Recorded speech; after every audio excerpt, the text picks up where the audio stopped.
예수님의 제자들이 흩어져 복음을 전하기 시작했을 때 복음을 받아들이지 않을 뿐만 아니라 예수님을 믿는 이들을 핍박하는 세력들이 나타나기 시작했습니다.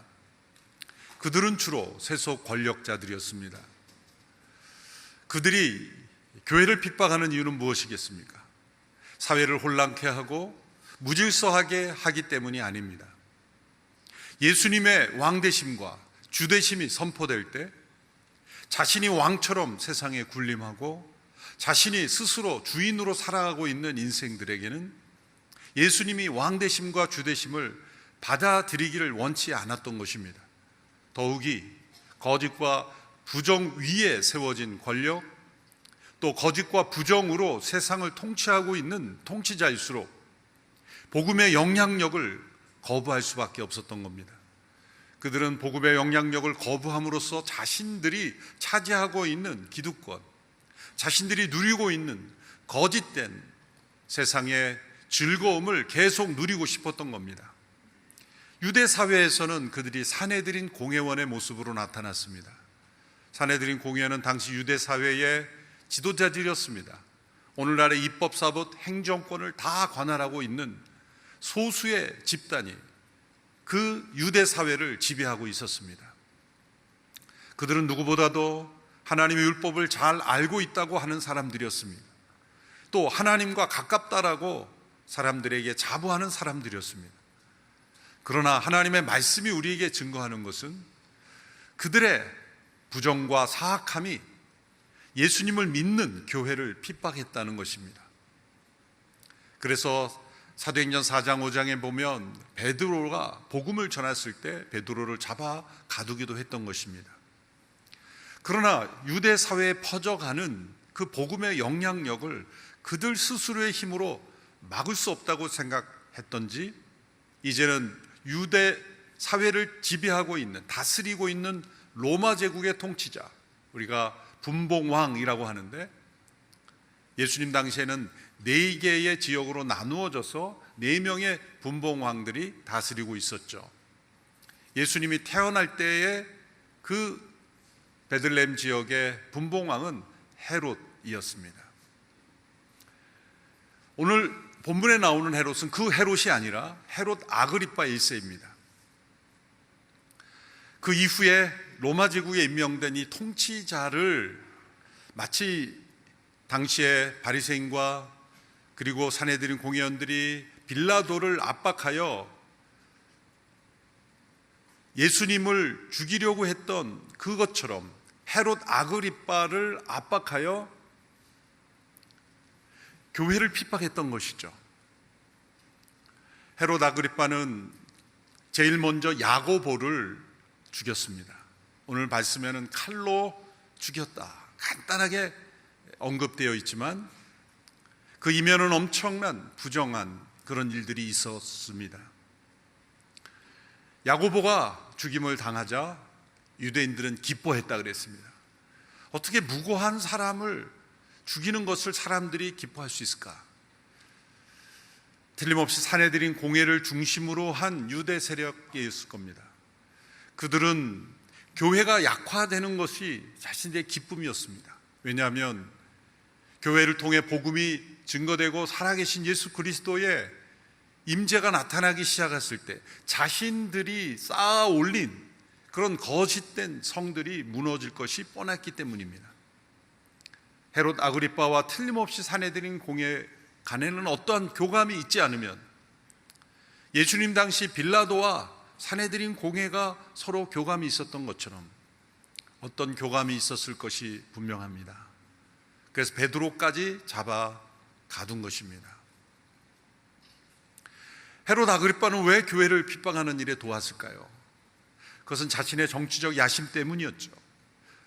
예수님 당시에 빌라도가 그러했던 것처럼 로마가 임명한 통치자들은 로마 제국으로부터 인정을 받아야만 합니다.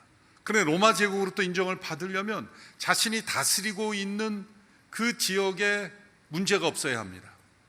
갈등이 없어야 합니다. 그러려면 대다수 사람들의 지지를 받아야 하는 것입니다. 그래서 빌라도도 어쩔 수 없이 예수님을 십자가에 넘겨줬죠.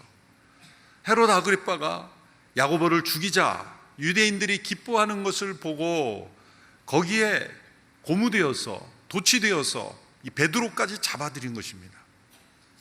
그것은 로마 제국이 꿈꾸는 이상, 그것은 팍스 로마나 로마의 평화라고 하는 이상, 그 로마 제국이 통치하는 모든 그러한 지역에는 평화가 있기를 원하는 로마 제국의 이상, 그러려면 각 지역을 통치하는 이들이 문제가 없이 해야 하는데, 그러니 로마 제국의 인정을 받기 위해서 사내들인 공회와 뭔가 보이지 않는 그런 거래를 하였을 것이 분명합니다. 그들의 지지를 얻고 많은 유대인들에게서 정치적인 지지를 받아야만 로마 제국으로부터 인정을 받기 때문이죠. 베드로까지 잡아들였습니다. 교회가 약화되고 예수 그리스도의 부활이 증거되기를 원치 않는 그런 사내들인 공회를 중심으로 한 유대 사회의 지지를 얻고자 했던 것이죠. 얼마나 성도들이 놀랬겠습니까? 야고보가 죽임당한 이후에 곧바로 베드로까지 잡혔습니다. 그리고 베드로도 곧 죽게 되는 겁니다. 베드로는 이전에 2번 감옥에 갇힌 적이 있죠. 사내들인 공회에 의해서입니다. 그때는 첫 번째는 사도행전 4장에 보면 하루 정도 잡혀 있다가 풀려났고, 두 번째로 좀 더 오래 있었지만 그것도 사내들인 공회가 이제 베드로의 영향력, 베드로가 설교하면 수천 명이 모이고 수많은 사람들이 예수님 믿게 되고 변화되자 사내들인 공회원들의 질투와 시기로 인해서 베드로를 잡아가지고 위협하고 협박했죠. 그러나 죽이려고까지는 하지 않았습니다.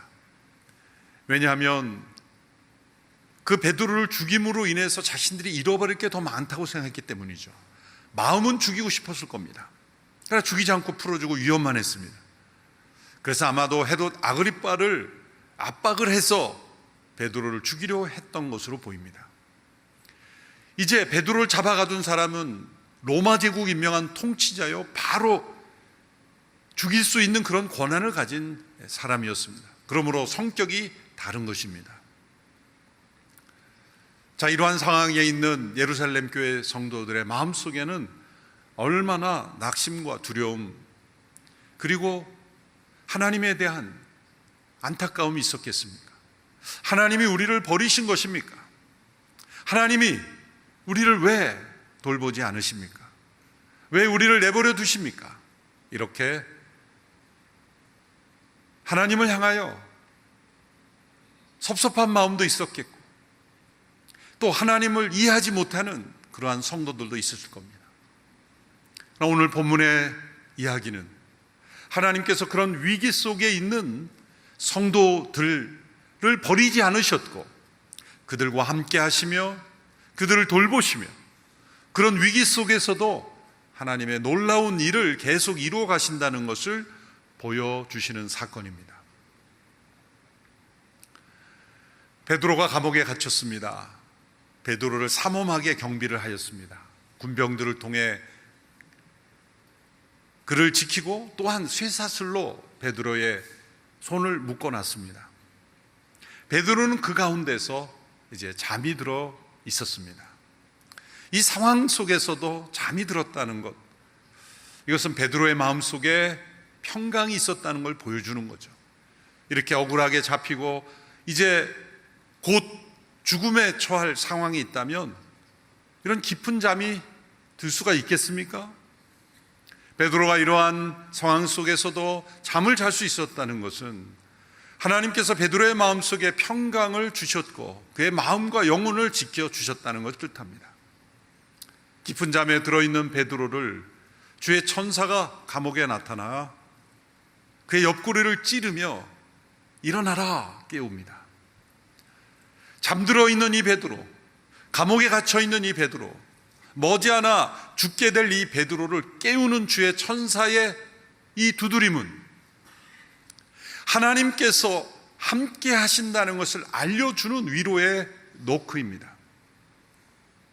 하나님이 이 상황 속에서 외면하지 않으신다. 하나님은 이 상황을 지켜보고 계신다. 그 성도들의 마음을 이해하시고 베드로를 이렇게 버리지 아니하신다는 하나님의 위로의 두드리심입니다. 사도 바울도 많은 고난 속에서 그런 위로의 하나님을 경험하였다고 고백합니다. 고난이 넘쳤지만 동시에 그 고난 속에서 위로하시는 하나님의 체험을 하였다는 고백을 고린도후서 1장에서 하였죠. 고린도후서 1장 3절에서 5절의 말씀을 한번 읽어보겠습니다. 제가 읽겠습니다. 하나님 곧 우리 주 예수 그리스도의 아버지, 자비의 아버지, 모든 위로의 하나님께서는 찬양받으실 분입니다. 그분은 우리의 모든 환난 가운데서 우리를 위로하는 분이시기 때문입니다. 우리가 하나님께 받는 위로로 인해 우리도 환난 가운데 있는 사람들을 위로할 수 있게 하시는 분입니다. 그리스도의 고난이 우리에게 넘친 것 같이 우리의 위로도 그리스도를 통해 넘칩니다.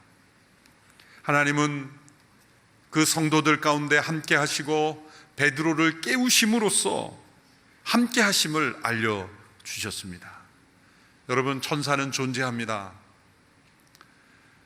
하나님 눈에 보이지 아니하시는 것처럼 천사도 영의 존재이기에 우리 눈에 보이지 않지만 하나님의 통치를 보좌하는 천사들을 통해 하나님의 백성들을 보호하고 계십니다. 여러분, 우리가 이 세상을 보면 혼란스럽고 왜 세상이 이렇게 어지럽냐고 말하지만 하나님께 세상을 보호하고 계시기 때문에 우리가 숨을 쉬며 사는 것입니다. 하나님께 세상을 보호하시는 보호의 거두막을 거두시며 전사들을 철수시키면 우리가 살아가는 이 세상은 악의 세력들이, 이 사단의 공격이, 사단의 졸개들인 마귀들이, 귀신들이 이 세상을 더욱더 어지럽히며 우리는 하나님의 보호하심이 아닌 사단의 공격 가운데 있을 겁니다. 이 세상은 보이지 않는 영의 대결 속에 존재합니다.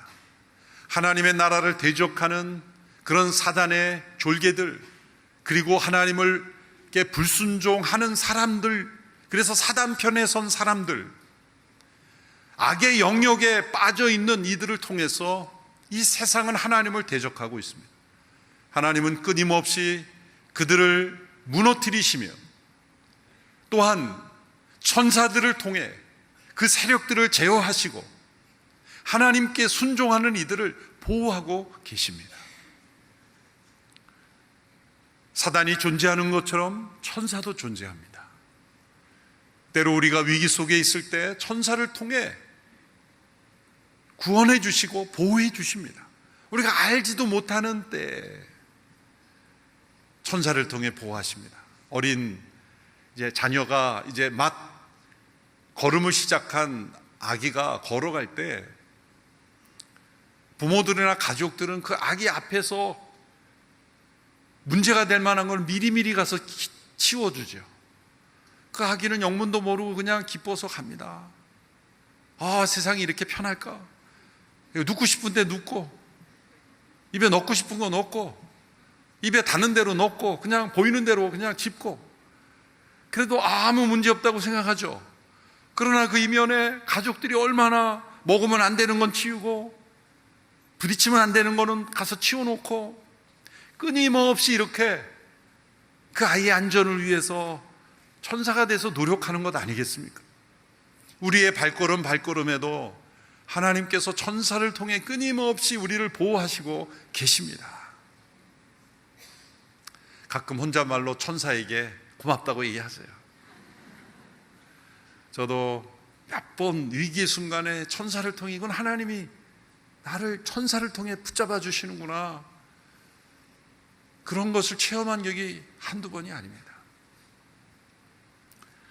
이렇게 천사를 통해 베드로의 옆구리를 찌르시면서 두드리시는 것, 이것은 하나님의 노크입니다. 한편 성도들은 베드로를 위해서 모여서 기도했습니다.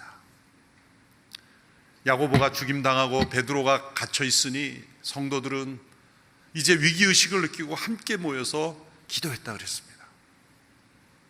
위기는 성도들로 하여금 기도하게 하신 하나님의 노크소리입니다.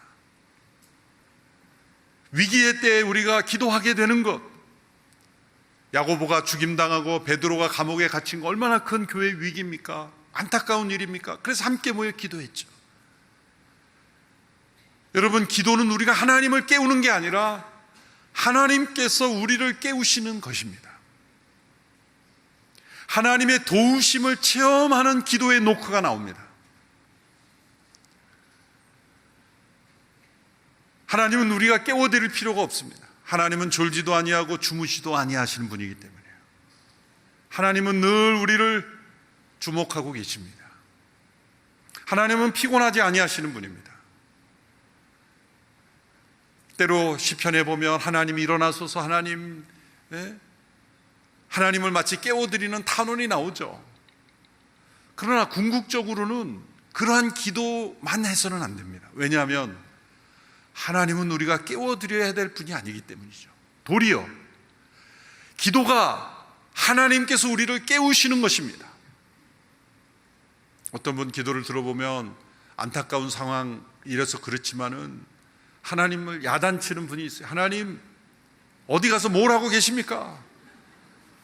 제가 이런 상황인데 주무시는 것입니까? 분명 성경에 주무시지 않는다 그랬는데도 왜 하나님 가만히 계십니까? 하나님을 막 깨워드리는 것처럼 그런 마음을 하나님이 이해하시죠. 시편에도 그런 표현이 나오는 이유가 그겁니다. 그러나 깨달아야 될 것은 하나님이 주무시는 것이 아닙니다. 하나님을 깨워드리는 게 아닙니다. 기도는 하나님 모든 것을 알고 계시며 모든 것을 그 뜻대로 질서 있게 행하고 계시는 분입니다. 그러나 위기의 때 우리가 기도함으로써 얻게 되는 것은 우리의 영혼이 깨어난다는 겁니다. 하나님께서 우리 영혼을 깨우시는 겁니다. 그래서 다윗은 이렇게 고백했죠. 내 영혼아 깰지어다. 비파 수구마 깰지어다. 그것은 기도를 통해 하나님께서 자신을 깨우심을 경험한 거예요. 여러분 마음속에 조금이라도 기도하고 싶은 그런 마음이 든다면 하나님께서 기도를 통해 여러분의 영혼을 깨우시는 겁니다. 여러분의 마음속에 조금이라도 예배가 사모되고 말씀을 읽고 싶고 기도하고자 하는 그런 마음이 일어난다면 하나님이 여러분의 영혼을 깨우시고 계신 겁니다. 기도를 통해서. 그런데 평탄할 때 모든 게 잘 될 때는 잘 기도로 나가지 않죠. 그래서 하나님은 때로 위기와 고난을 통해 우리의 영혼을 깨우시기 위해 두드리시는 겁니다. 그것이 하나님의 노크입니다. 우리의 삶에 위기가 있습니까? 하나님의 노크입니다. 이해할 수 없는 고난, 해결할 수 없는 질병, 문제가 있습니까? 우리의 삶에 찾아오시는 하나님의 노크이며 기도로 우리를 이끌어 가시는 하나님의 두드리심입니다. 이 성도들이 함께 모여 기도한 장소가 설명되어 있습니다. 그것은 마가라고도 하는 요한의 어머니 마리아의 집이다 이렇게 표현했습니다. 어머니 마리아의 집으로 마가의 집이기도 하죠. 이 집은 큰 집이어서 이제 예수님이 부활하신 이후에 오순절 성령 강림 때까지 12제자를 중심으로 제자들이 함께 모여 있던 장소입니다. 이 집은 큰 집이었을 겁니다. 후에 이제 베드로가 왔을 때 여종이 달려나가서 그러니까 바깥에 문이 있고 또 안쪽 문이 있고 그러니까 뜰이 있었던 집이죠. 또 여러 사람이 합숙을 하려면 큰 집이었겠죠. 저는 이 마리아의 집을 보면서 생각나는 분이 있었습니다. 지금은 천국에 계신 고 이상자 권사님이십니다. 우리 권사님은 한남동의 큰 집을 선교사님들을 위한 중보기도 모임 장소로 제공하셨습니다. 오랜 세월 동안 변함없이. 이제 혼자 계시기에 아파트로 이사하시는 것이 훨씬 더 편하실 텐데도 그 집에 계속 있어야 하시는 것은 큰 집을 자랑하기 위해서가 아니라 선교사님들이 왔을 때 함께 모여 기도할 수 있는 그런 장소를 계속 제공하기 위해서 선교사님들이 파송되거나 들어올 때마다 집에 모여 기도하던 그 한남동 기도 모임에 장소를 제공하던 분 바로 마리아의 집이었습니다. 이들이 모여 함께 간절히 기도했을 때 하나님은 그들의 기도에 응답하셨죠. 그래서 베드로가 천사의 도움을 통해서 이제 밖으로 나온 겁니다. 베드로는 이 마리아의 집으로 달려갔습니다. 그리고 노크를 했습니다. 문을 두드렸습니다. 또 문 두드림이 나와요. 베드로가 왔다는 소식을 듣고 여종은 베드로의 음성을 알아듣고는 문을 열어줄 생각도 하지 못하고 바로 성도들에게 달려가서 베드로가 돌아왔습니다, 그렇게 외쳤습니다. 베드로는 문이 열려줄 줄 알았는데 열리지 않고 여종이 다시 들어가가지고 성도들에게 외치고 있으니 계속 문을 두드리는 거죠. 나왔다, 나왔다고. 그때 여종의 말을 들었던 성도들은 그 여종에게 뭐라고 말하냐면, 너 미쳤구나. 얼마나 아이러니한 말입니까?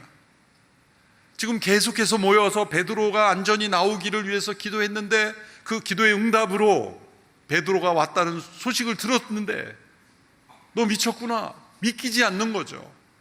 때로 이렇게 하나님의 기도 응답이 잘 믿어지지 않을 정도로 놀랍습니다. 저도 20여 년 전 이제 한 병원에, 그 서빙고 앞에 있는 건강병원에 연세 드신 성도님이 입원해 계신데 열이 떨어지지 않고 몸이 아프다고 기도해달라고 해서 제가 잠시 방문해서 기도한 적이 있어요. 근데 연락이 왔는데 내가 기도하고 난 직후에 열이 떨어졌다는 거예요. 그때 제가 들었던 생각이 뭔지 아십니까? 해열제가 늦게 작동됐나?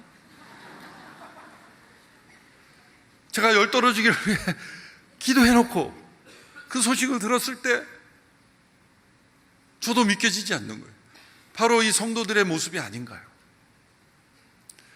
우리가 기도한 것도 잊어버릴 뿐만 아니라 기도의 응답으로 이루어진 것도 우리는 하나님의 역사로 받아들이지 못하는 그런 불신앙이 있기 때문에 하나님이 응답하시는 것을 잘 보지 못하는 거예요. 그래서 모든 것을 기도하라고 하시는 이유가 바로 거기에 있습니다.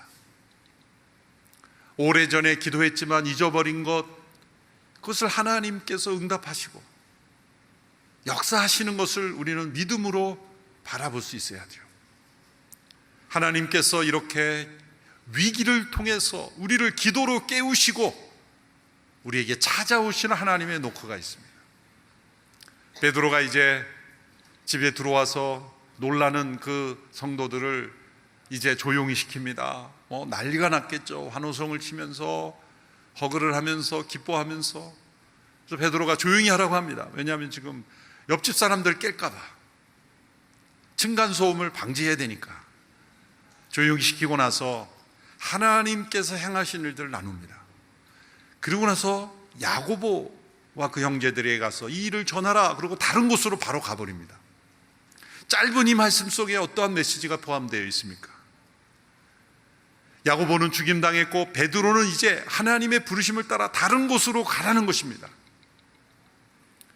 단지 베드로가 그곳에 꼭꼭 숨어서 순교하지 않기를, 또 자신의 생명을 지키기 위해서 살았다는 뜻이 아닙니다.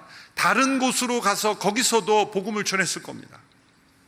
이로부터 한 1, 2년간 베드로가 나타나지 않다가 안디옥에 나타나고 사도행전 15장에 가서야 예루살렘의 첫 번째 회의가 열렸을 때 예루살렘에 나타납니다. 그 기간 동안 베드로는 다른 곳에 가서 사역을 한 것입니다.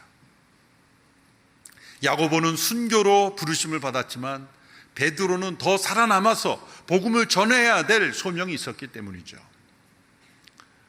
야고보에 가서 그 얘기를 전하라라고 하는 것은 어떤 의미가 있을까요? 이제는 예루살렘 교회 리더십을 교체해 주는 겁니다. 세워주는 겁니다. 이때부터 이제 야고보가 지도자로 부각이 되죠. 여기서 야고보는 앞서 순교한 야고보가 아니라 예수님의 형제 야고보입니다. 앞에 야고보는 요한의 형제 야고보고 이 뒤에 야고보는 예수님의 형제 야고보입니다. 그래서 이때부터 이 예수님의 형제 야고보가 예루살렘 교회 리더십으로 부각이 됩니다. 그러니까 두 중요한 리더십이었던 요한의 형제 야고보와 베드로가 둘 다 떠난 겁니다. 한 사람은 천국으로 떠났고 한 사람은 다른 곳으로 떠났고. 그래서 남아있던 예수님의 형제 야고보가 예루살렘 교회를 이끄는 지도자가 되었다는 겁니다. 이것을 통해 알 수 있는 것은 주님의 몸된 교회는 어느 한두 사람의 지도자에 의해서 결정되지 않는다는 겁니다. 어느 한두 사람의 지도자에 의해서 좌지우지되는 그런 교회가 되어서도 안 된다는 거죠. 하나님의 말씀과 성령에 의해서 인도함을 받고 그 사람이 없으면 안 된다라는 건 없습니다. 야고보와 베드로도 없었을 때 이제 또 다른 리더십에 의해서 이렇게 주님의 교회가 계속해서 세움을 받았다는 거죠. 베드로는 이제 예루살렘 바깥의 지역에 순회하면서 이렇게 사역을 하게 됩니다. 여기에도 섭리가 있지 않습니까? 헤롯 아그리빠는 분명 교회를 핍박해서 자신의 정치적인 이익을 얻으려고 야고보를 죽이고 베드로를 잡아가두었지만, 하나님은 야고보는 그렇게 천국으로 더 빨리 오시도록 순교를 허락하셨지만, 베드로는 천사를 통해 풀어내셔서 성도들이 함께 모여 기도하게 하시고 더 깊은 하나님의 은혜를, 임재를, 능력을 체험하게 하셨습니다. 우리가 기도한다고 해서 하나님의 더 능력이 많아지는 게 아니죠. 우리가 기도할 때 하나님의 더 큰 능력을 우리가 체험하게 되는 거예요. 그래서 성도들이 함께 이제 베드로나 야고보 한두 사람의 지도자에 의존하는 그런 사역이 아니라 모든 성도들이 함께 합심하여 기도함으로써 능력받은 그런 교회가 되도록 하나님이 위기를 허락하신 거예요. 이게 하나님의 노크라는 거예요. 이런 위기를 허락하셔서 함께 기도하게 하시고, 이제 베드로는 예루살렘 교회가 아닌 다른 곳에서도 복음을 전하는 그런 사역자로 하나님이 불러주셨다는 겁니다. 이 모든 것이 바로 하나님의 계속해서의 노크를 통해 이루어집니다. 요한계시록 3장 20절에 보면 문 두드리시는 노크하시는 하나님의 말씀이 나옵니다. 함께 읽어볼까요? 시작. 보라, 내가 문 앞에 서서 두드리니 누구든지 내 음성을 듣고 문을 열면 내가 들어가서 그와 함께 먹고 그는 나와 함께 먹을 것이다. 문 앞에 서서 두드리시는 하나님, 그 두드림은 때로 우리가 이해하지 못할 위기로 오기도 합니다. 또 내가 해결하지 못하는 문제일 수도 있고 갑자기 불어닥친 건강의 위기일 수도 있습니다. 하나님의 노크입니다. 하나님께서 왜 이러한 위기를 허락하시는가? 문을 열면 내가 너로 더불어 먹으리라. 먹는다는 건 친밀한 교제를 의미해요. 이전보다 더 깊이 나를 알고, 그리고 내가 나를 더 깊이 의지하고 더 뜨겁게 하나님을 사랑하고 하나님의 능력을 의지하는 그런 하나님의 자녀가 되기를 원하시는 겁니다. 하나님은 끊임없이 노크하고 계십니다. 여러분의 삶의 문을 두드리고 계십니다.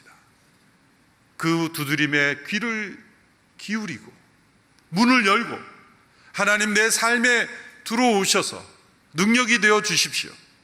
그리고 제가 하나님의 사람으로 살기를 원합니다. 하나님은 그것을 기대하시는 겁니다. 하나님은 끊임없이 저와 여러분의 삶을 노크하고 계십니다. 그분께 마음을 열어드리시고 받아들이시고 그분과 함께 교제하며 그분과 동행하는 저와 여러분이 되기를 축원합니다. 기도하겠습니다. 하나님 아버지, 위기 속에 처한 예루살렘 교회를 새롭게 하시고 더 큰 하나님의 능력을 보여주신 것처럼 이해할 수 없는 위기 속에 있는 성도들 가운데 문 두드리시는 하나님의 음성을 듣고 문을 열고 더 크신 하나님을 체험할 수 있는 모든 성도들이 다 되게 하여 주옵소서. 예수님의 이름으로 기도하옵나이다.